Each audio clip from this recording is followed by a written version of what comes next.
Great balls of Flambé fire, everyone. Welcome to 15 rounds of Flambé with your hosts, Aaron and Matthew Johnson. How you guys doing out there? Aaron, just it's a new week. It's a new week. Great. Let's try and do a little better than that on Wednesday. Oh wow! Great balls of Flambé fire. I thought that was okay. No, that was less than okay. Starting out the day this week, we're gonna go ahead and talk a little bit about the Open that just finished up yesterday. Henrik Stenson was able to hold off Phil Mickelson with a great 63 final round to win the Open. Matthew, talk to me a little bit about the tournament and what are your thoughts on it? I mean, Aaron, we talked about like the tournament on Friday, and you knew, and like the audience knows that I was rooting for Phil. It was just a little disappointing to see Phil. He's had a bunch of second place finishes in majors. And he played so well on Sunday. It's just unfortunate that Henrik Stenson played out of his mind on Sunday to take the lead. But that's also nice to see that Stenson won because he became the 8th player to win the major, his first career major at the age of 40. So that's very nice for him to win that elusive major after so many years. Yeah, because you got a lot of people that will sit there and you have the Tiger Woods and all the other greats that will win something like that at a young age. Jordan Spieth that'll win a major tournament at a young age. So to see somebody that not come out of the woodworks, but to see someone at the age of 40 to kind of rise above all of the years of struggling to win a first major, that's always a great thing to see. I feel a little bad for Phil a little bit because you're talking about the second place finishes, which I didn't know that stat, but it makes sense because I've always felt that although Phil Mickelson is a great player and he's had an illustrious career, I always look at him as a tier under the greats, the elites, the people that when you think of golf, you think of Arnold Palmer, Jack Nicklaus, Tiger Woods. I felt like he was always a shade under that, a tier under that. Not taking anything away from his career or how great he has been over the years, but it always seemed like there was something about that last day, or there was always something about that one day in the tournament where it wouldn't even fall apart, but he just would lose. He would lose it, and it wasn't Sunday because Phil shot a great day on Sunday. He finished with no bogeys, correct? Oh yeah, like Phil shot 65. It's just the problem with Stenson shot 63, and the stat you're talking about is that Phil's now in sole second place all time with the second most second place finishes in major history. Jack Nicholson's number one with 19 finishes, but that's kind of okay because still has the most majors. Yeah, he's Jack Nicklaus. That's kind of what it is. Unfortunately, Phil has 11 second place finishes and only 5 major wins. So if he maybe wins only 6 or even 7 of those, he's up there like you mentioned with Arnold Palmer and Tiger Woods and Jack. And it's a little disappointing to see because he's 46. He's getting up there in years. It's just that Stenson played much better. Not much better. It was just enough, really. Yeah, just enough. Yeah. And the thing about it, and we talked about it when we talked about Phil on Friday, was the fact that Phil shot a 63 on that first day of the tournament and just missed the 62.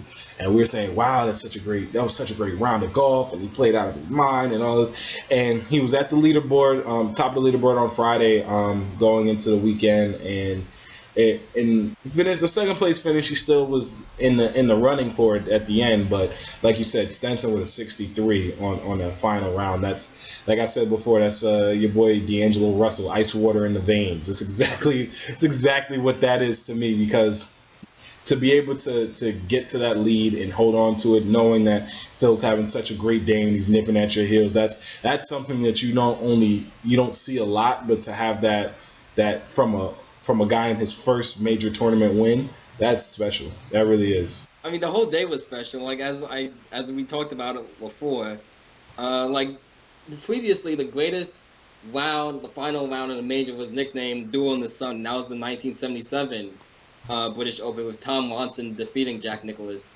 in the final round. And like Jack Nicklaus, and he came out yesterday and mentioned that how he thought this one, yesterday's British Open, was just a class of its own. And anytime you can get arguably the greatest golfer of all time letting you know that this is what you guys put on was special, that's always great. That's always great to hear. With our second story this afternoon, it was announced that Ben Simmons became the only rookie on the All-NBA first Summer League team. And even though it's Summer League, what do you think about his performance so far? It's funny that you say even though it's summer league because that's the first thing that comes to my mind. I'm like, it's summer league, but here's the thing about it, and I'm glad the NBA's kind of been doing this on their social media sites. If you don't have NBA, follow them on Twitter, Instagram, all that stuff. That's like free plug NBA. But the thing that you really got to look at is they have had a bunch of old highlights of when stars like LeBron, Chris Paul, Steph Curry, Kevin Durant were all in the summer league. And some of their highlights, you can just see that these guys, even the ones with Paul George, you see that these guys are kind of at a different speed than a lot of the other players that they're playing against in the summer leagues. And when you look at Ben Simmons, it is completely comparable to those highlights because he's at a different speed. He's on a different level than a lot of the guys that you see. And yes, it is only summer league, and more than half these guys probably even going to make the roster. But to see how the flashiness and the confidence and the composure that he plays the game with already at this level is really impressive. What do you think, Matt? I really like the way you described it. Not only the composure part, I really like because he's leading that offense in Philadelphia, and I like how you announced it as like playing at a different speed.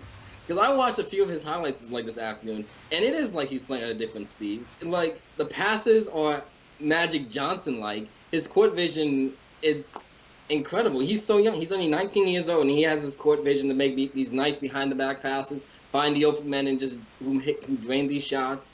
He has great handle. It's just, I'm really excited to see him play this fall. I mean, granted, the Sixers are not going to be the laughing stock for much longer. Trust the system, all that good stuff. Let's go, Philly, trust the system. Yeah. But you can't deny his numbers either. What was it, 10 points a game? 10.8 per game, 7.7 rebounds, and 5.5 assists. Like, you can't deny those numbers. Those are again, keeping this in a vacuum here. We're in summer league. He's not going against LeBron in the Cavs or Steph Curry and Kevin Durant in the Warriors. But it's still impressive to see.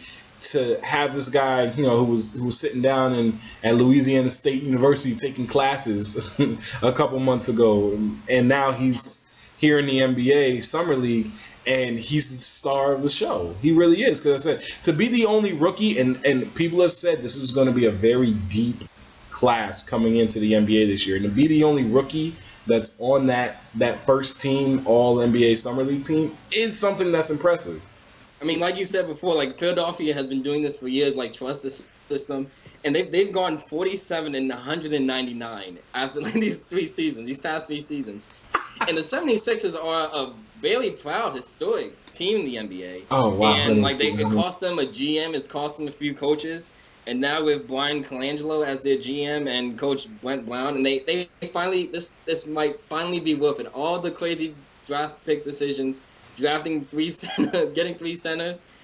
If this Simmons turns out to develop his game like we think he's gonna, we think he's gonna do, then it might all be worth it. I mean, 199. That's a lot. Yeah, that's tough.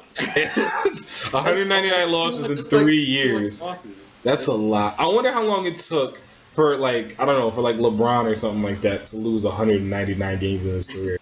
That takes a lot. You think Tim Duncan lost 199 games? Yeah, it probably took Tim Duncan 6 years to lose 199 games. But this is the thing, and I want to get on record saying this now. When the draft happened, I thought that the 3 best players that were in this draft class were going to be Ben Simmons, Buddy Hield, who's on New Orleans, the Pelicans, and Chris Dunn, Connecticut boy, New London, Connecticut.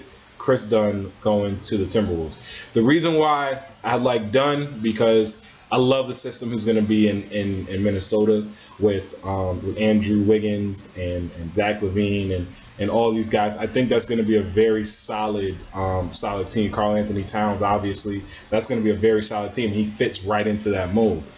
Ben Simmons, I think in a very similar way, is going to be able to fit into the mold in Philadelphia. Granted, they don't really have that big of a mold because 199 losses in 3 years, you don't have that big of a mold. But you can see with the Nerlens Noel, with the healthy Nerlens Noel, with some of the other pieces that they have there, if Joel Embiid can even, crawling. Even maybe you just traded one of those or even two of those centers for parts, maybe. Exactly. Yeah. But it seems like, and obviously, like once again, keeping this in perspective here, this is summer league. This is a rookie. We haven't seen him play all the way. All of that, keeping that still in perspective, Philadelphia might have their superstar. They might, because you don't put those kind of numbers up if you're not special. Rounding out the show today, guys, we're going to talk a little bit about my neck of the woods and talk about the New York Jets. As it normally goes, it's not good news. Yeah, it's not good news when it's the New York Jets. But as we get closer to training camp, Matthew, Ryan Fitzpatrick still has not reported or been OTAs in there. It's sounding like through multiple sources that the Jets front office and Ryan Fitzpatrick are still way far apart on finding a contract extension. The Jets over the weekend, or I believe on Friday, gave Muhammad Wilkerson an extension. What do you think they're going to end up doing with this situation here with their quarterback? I mean, with Wilkerson signing, that's why I kind of thought they're going to re-sign Fitzpatrick. He had a great year last year, outside of laying an egg in the season finale against Buffalo. I want to talk about it. Spot. He was no question the best quarterback on the roster. And like according to reports from which meeting, the Jets had offered him 3 years, $24 million, including 12 in his first year. And I just feel like the Jets know Fitzpatrick is their best option, and I don't see them sticking with Geno or any other backup quarterback. So they're going to get a deal done, I think. I just don't know when they are. I'll let you know. The way I feel about it is I can't tell you if they're going to get a deal done or not. I don't think they. I want to believe that they will. Optimistically, I want to say that they're going to get a deal done, and it's going to be in time that OTA, or I'm sorry, training camp is going to start up, and they're going to be okay going into the season. But I really don't know. The way that it seems in articles that I've read and looked at, they're so far apart on finding the correct number. I do agree with you in the sense that Ryan Fitzpatrick is the Jets' best chance to win. It's definitely not Geno Smith. Bryce Petty is still a few years away if he's going to be that quarterback of the future. Or Christian Hackenberg, who is a rookie who I would hate to see start at the beginning of the year. Or start at any point during the season, because that means that it's a failed season. But the way that I look at it, and when I look at Fitzpatrick and I look at this Jets team is built to win now. It is. They have an aging aging star cast, a star role that Revis isn't Revis Island like he was. He's still a great cornerback, still one of the best corners in the game, but he's on his not last licks, but he's on the wrong side of 30, starting to decline a little bit in his performance. You look at Brandon Marshall, a guy that still, to my amazement, has never been to a playoff game. And you look at him, Eric Decker. I didn't know that. Exactly. You look at him and you look at Eric Decker, and it just doesn't seem like it's a fitting place right now as far as 5 years down the road. Outside of their defensive line, a lot of the guys really that are in those star roles, those star positions, are on the wrong side of 30, are ready to win now, and they need to figure out a way to bring Fitzpatrick back. And I truly believe that. I mean, even though we both agree that Fitzpatrick is the best quarterback on the roster, one of your all-time favorite Jets and now CBS analyst Bart Scott, I guess he disagreed with us because he told Dale Slater of NJ.com that he thinks Geno will be an upgrade if he's the starter, because he said Geno went 8-8 in 2013 with Clyde Gates, so maybe Geno just didn't have the help. Well, the thing about it when it comes to Geno Smith, and I can understand that argument because he was the owner of Clyde Gates. They didn't really have too much. Clyde Gates was. No, I remember that team. They didn't have too much. I want to say that might have been Rex Ryan's last year or the year before his last year. But when it boiled down to Geno Smith, it was consistency with Geno. The big arm is there. The mental mistakes are also there, unfortunately. And it's still rough to see or hard to see whether or not he can play with the level of consistency that the Jets are going to need to be successful this year. I can understand the argument Scott makes with that because there are more weapons. Clyde Gates is not and will never be Brandon Marshall. He will not and will never be Eric Decker. The offense definitely is there, but I feel like the relationship between Fitzpatrick and the receiving corps has a big thing to do with the success that the Jets potentially might have this year if they do bring Fitzpatrick back. because that is something that you can't. Brandon Marshall has been on record saying that you can't teach that. It takes guys years to get the kind of cohesiveness that they've got with Fitzpatrick from last year. And Fitz came in, and I remember when they signed him, I was like, Fitzpatrick, was a Band-Aid quarterback. But he played, I said, 30 touchdowns last year. I mean, outside that final game, he was amazing, I thought. I want to talk about that final game. I'm still... Well, I'm sorry, I understand you don't want to talk about it. We beat the Patriots the week before, and then we lose to Buffalo. I'm sorry. Let's talk about another game. Fitz previously got injured and was taken out in the game against Oakland. And Geno came in, and he was 27-42 for a 64 completion percentage, which isn't bad at all, which is actually pretty well. And he threw 2 touchdowns, had 1 pick, but had an 87.9 rating. So, what do you think about that? The thing with Geno, and it goes back to consistency, is that the big arm's going to be there. He's going to throw the touchdown passes. He's going to be able to complete. His accuracy is a little, it goes back to the consistency. His accuracy can, be a little erratic at times, but the arm strength is there. The potential is there.